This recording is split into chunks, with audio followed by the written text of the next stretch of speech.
আমার ঘরের লক্ষ্মীকে যদি আজ আমি বিদায় করে দিই, তবে আমি থাকবো কি করে? বেহুলা সব সময় যেন আমার আঁচল ধরে টানাটানি করতো। খিদে পেলেই যেন বলতো, মা গো, ও মা, আমারই খিদে পেয়েছে, মাই খেতে দাও। বেহুলাকে ছাড়া যে আমি একটি মুহূর্ত থাকতে পারি না। আমি বেহুলাকে ছাড়া কি করে থাকবো? ছয়টি সন্তানের পর কত ভাগ্য করে যেন আমার ঘরের লক্ষ্মীকে পেয়েছিলাম, কিন্তু আজ আমার ঘরের লক্ষ্মীকে বিদায় করে দিতে হবে। আমি যে পারবো না। মা, মা গো, মা, একি মা, তোমার চোখে জল কেন? কি হয়েছে? আজকে তো আমার বিয়ের দিন, কত আত্মীয় স্বজন এসেছে। তুমি তুমি বিয়ের দিনে কেন কান্না করছো মা? কি হয়েছে গো? বাবা কোথায়? বাবা কোথায়? তোর বাবা আত্মীয় স্বজনদের নিয়েই ব্যস্ত রয়েছে, এমনে ব্যস্ত রয়েছে যে বিদায়ের সময়টুকুতেও তোকে বিদায় দিতে মা, কি কথা বলছো মা? আমাকে বিদায় নিয়ে চলে যেতে হবে শ্বশুর ঘরে? মা, তোমাদের হাতে না খেলে আমার পেট ভরতো না, তোমার কোলে না ঘুমালে আমার ঘুম আসতো না। কেমন করে আমি শ্বশুর ঘরে গিয়ে থাকবো বলো না? সখী রে, সখী, আজ তোমরা সবর করেছো তোমাদের ছেড়ে চলে যেতে আমাকে বনের ঘরে। মা জননী আমাকে বলছে, মা, মা গো, তুমি কেন কান্না করছো বলো না? সখী রে, তোমরা সবাই কেন কান্না করছো বলো না? এই যে নারীদের ললাটের লিখন রে মা, ছোট থেকে বড় হয় মা বাবার কাছে। যখন বিবাহ দেওয়া হয়, বিবাহের পরে স্বামীর হাত ধরে যেতে হয় স্বামীর ঘরে। মা, মা গো, সত্যি গো মা, সত্যি নারীদের জীবনে এমনি অসহায় পর পুরুষকে আপন করে নিতে হয়। নারীদের তো এটাই নিয়ম, জন্ম নেবে মায়ের গর্ভে, যাবে পরের ঘরে। কিন্তু মা, আমি তো চলে যাব পরের ঘরে, আমি তো কোনো কর্ম জানি না মা গো। তুমি আমাকে কর্ম শিখিয়ে দেবে না বলো? তুমি আমাকে কর্ম শিখিয়ে দাও। এই যে প্রত্যেক মা বাবার কর্তব্য নিজের মেয়েকে কর্ম শেখানোর কর্তব্য, আমি সেই কর্তব্য পালন করবো রে মা। বলিও রে মা, মা, বেহুলা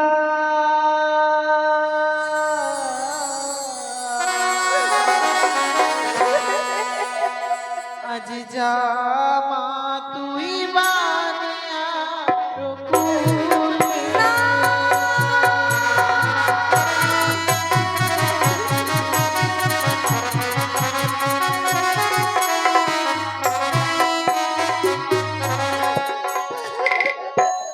বেহুলা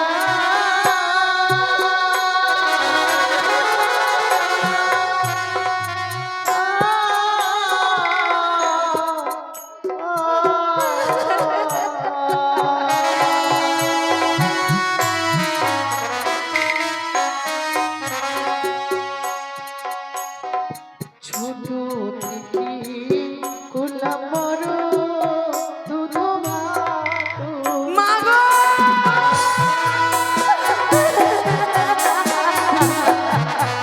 আমি তোকে ছেড়ে কেমন করে থাকবো বল না মা? আজকে যে তুই যাবি মারে,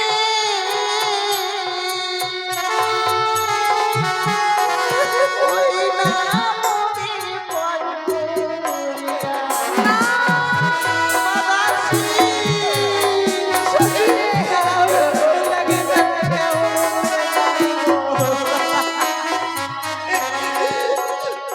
আমি যে আদর স্নেহ মা গো, সেই মায়ার বাঁধনে ছিন্ন করে তোকে আজ আমি বিদায় করে দেব। তবে একটি কথা মনে রাখিস মা, স্বামী হচ্ছে পরম। মা স্বামীর সেবা করলে স্বর্গ লাভ করা যায়। শ্বশুর শাশুড়ি হবে তোর মাতা পিতা, আমরা যে আজ থেকে তোর আত্মীয় হয়ে গেলাম রে মা। মা মা গো, আমি তো চলে যাব পরের ঘরে, তুমি আমাকে কর্ম শিখিয়ে দিলে।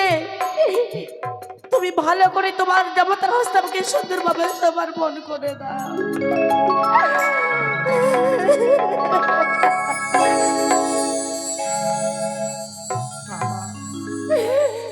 বড় আদর স্নেহ মায়া মমতা দিয়ে আমার ঘরের লক্ষ্মীকে আমি বড় করেছি।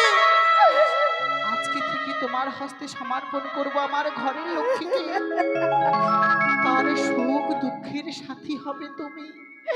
তাই তো সমস্ত দায়িত্ব আমি তোমার হস্তে সমর্পণ করলাম বাবা। ভালো করে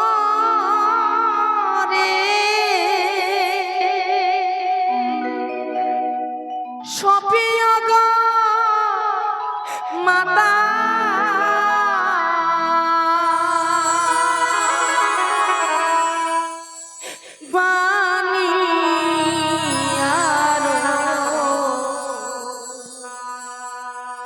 ঘরে গো বাবা,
কুমড়া গর্বে ধরে মেয়ে,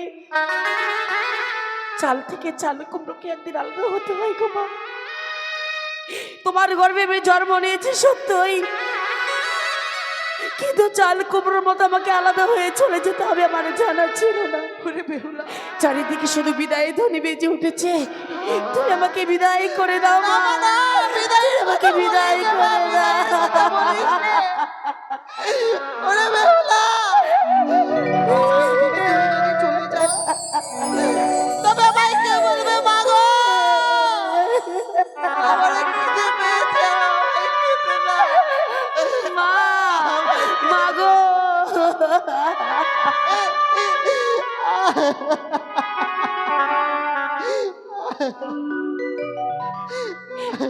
বিদায় বেলা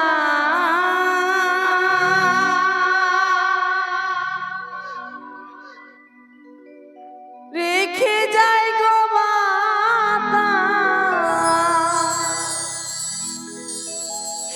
ব্যথা ভরা আঁখি যা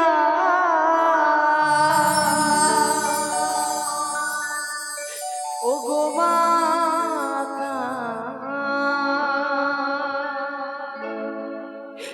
ব্যথা ভরা আঁখি যা মাতা, ব্যথা ভরা আঁখি যা।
বিদায়